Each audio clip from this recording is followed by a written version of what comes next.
बिस्मिल्लाहिर्रहमानिर्रहीम। अस्सलाम वालेकुम। अल्लाह रब्बुल इज़्ज़त की ज़ात तख्लीक़ कायनात है। अल्लाह ने बेहद मखलूक़ात को पैदा किया, जिसमें इंसान है, फ़रिश्ते हैं, जानवर हैं, दरख्त हैं, पहाड़ हैं, बहुत सारी मखलूक़ात अल्लाह रब्बुल इज़्ज़त ने पैदा फरमाई।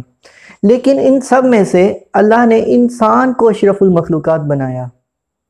लेकिन इसके बावजूद मेरा कलम ये लिखने पर मजबूर था कि ओ हज़रत इंसान, ख़ुद को तो बहुत कुछ समझता है, लेकिन उस वक्त आपने गिरेबान में झांक कर देखा कर, जब तू शैतान के हाथों कितने सस्ते दामों बिक जाता है। नाज़रीन, दुनिया का ये असूल है कि जब हम किसी इंसान को किसी डेजिग्नेशन से नवाजते हैं या कोई टाइटल देते हैं, तो उस इंसान के ऊपर बहुत सारी ज़िम्मेदारियां आयद होती हैं। जैसे अल्लाह ने इंसान को अशरफुल मखलूक़ात बनाया है, तो इसका मतलब ये है कि इंसान एक वो क्रीचर है कि जिसने दुनिया पे राज करना था। दुनिया का नज़्म ज़ब्त अल्लाह रब्बुल इज़्ज़त के बाद इसके हाथ में था, क्योंकि अल्लाह ने इंसान को अपना नायब बना कर भेजा है ना। खैर, इक़्तिदार आला का मालिक तो अल्लाह रब्बुल इज़्ज़त की ज़ात है, लेकिन हम इंसान अल्लाह के बनाए हुए नायब हैं, जो छोटे छोटे हलकों में बट के तो इंसानों की मदद करते हैं। लेकिन बड़ा अनफॉर्चुनेट है कि इंसान जो अशरफुल मखलूक़ात था, वो आज अपने ही नफ्स पर कंट्रोल करने से मजबूर है। मतलब एक इंसान अपने 6 फीट के कद पर काबू नहीं रख सकता, तो वो दुनिया के लिए कैसा फ़ायदेमंद साबित होगा। मतलब एक इंसान जब उसको कोई मौका मिलता है ना, या उसके हाथ कोई ऐसी चीज़ लगती है जो उसकी नहीं है, लेकिन वो ये सोचता है कि ये मेरे लिए फ़ायदेमंद है इस दुनिया में, तो वो कोई कसर नहीं छोड़ता। वो चाहता है कि ये मुझे ही मिल जाए। इसकी एग्ज़ाम्पल आप देख लें, ये जो करप्शन होती है, ये जो पॉलिटिशियंस करते हैं या जो भी है, उनके हाथ में उस वक्त इक़्तिदार होता है। वो समझते हैं यही मौका है कि हम सब कुछ अपनी जेबों में डाल लें।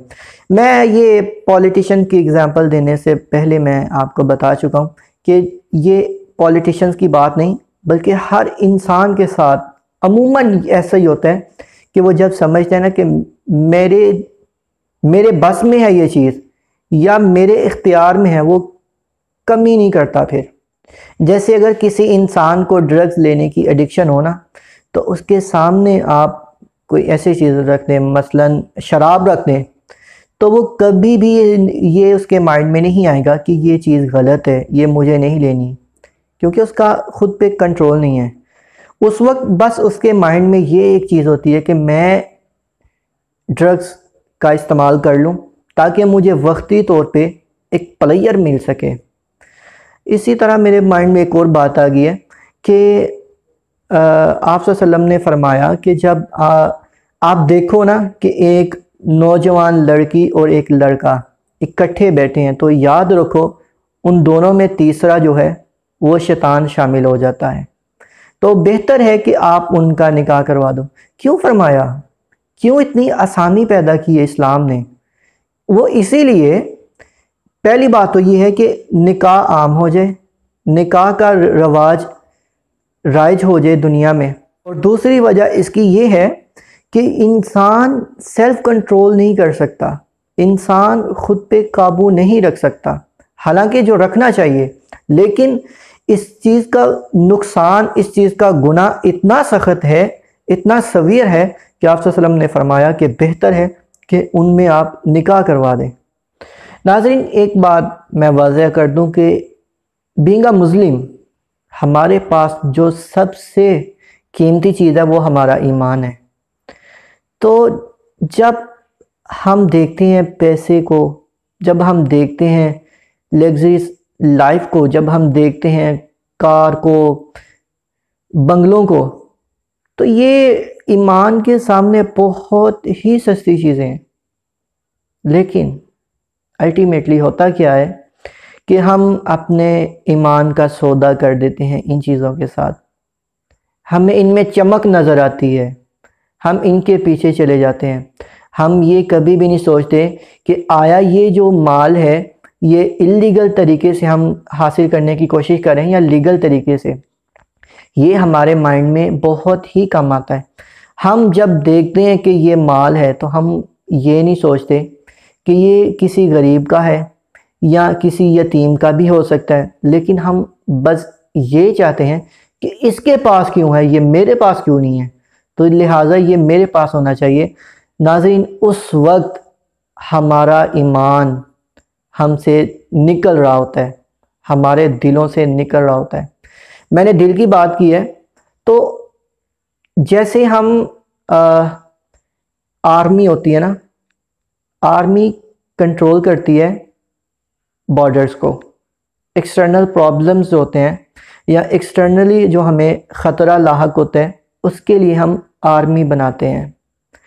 لیکن اگر آپ دیکھیں کہ ایک ملک کے اندر لا اینڈ آرڈر قائم کرنے کے لیے پولیس ہوتی ہے، نظم و ضبط جو قائم کرتی ہے، پولیس کی ضرورت اس لیے ہمیں پڑتی ہے کہ ہمیں خدشہ ہوتا ہے اس بات کا کہ اندر سے کوئی خرابی نہ ہو جائے، ایٹرنلی ہمیں کوئی پرابلم نہ ایسا فیس کرنا پڑے جو کہ ہمارے زوال کا ذریعہ بن جائے۔ تو اسی طرح اگر ہم اپنی سیلف اکاؤنٹیبلٹی کریں تو ہمیں بھی پتہ چلے گا کہ ہمارا جو دل ہے یا جو ہمارا دماغ ہے یہ وہ کچھ چاہتا ہے جو ہمارے لیے اچھا نہیں ہے۔ اکثر ایسا ہی ہوتا ہے۔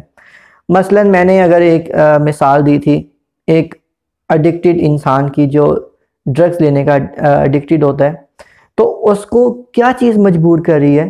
اس کی باڈی نہیں مجبور کر رہی اس کو، اس کا پیٹ نہیں مجبور کر رہا، اس کا سٹمک نہیں اس کو مجبور کر رہا کہ وہ شراب پیے، اس کا دل اس کو کہہ رہا ہے، اس کا دماغ اس کو کہہ رہا ہے، اس کے ایموشنز، اس کی فیلنگز، وہ اس کو اس چیز پہ مجبور کر رہی ہیں کہ وہ ان چیزوں کو لے۔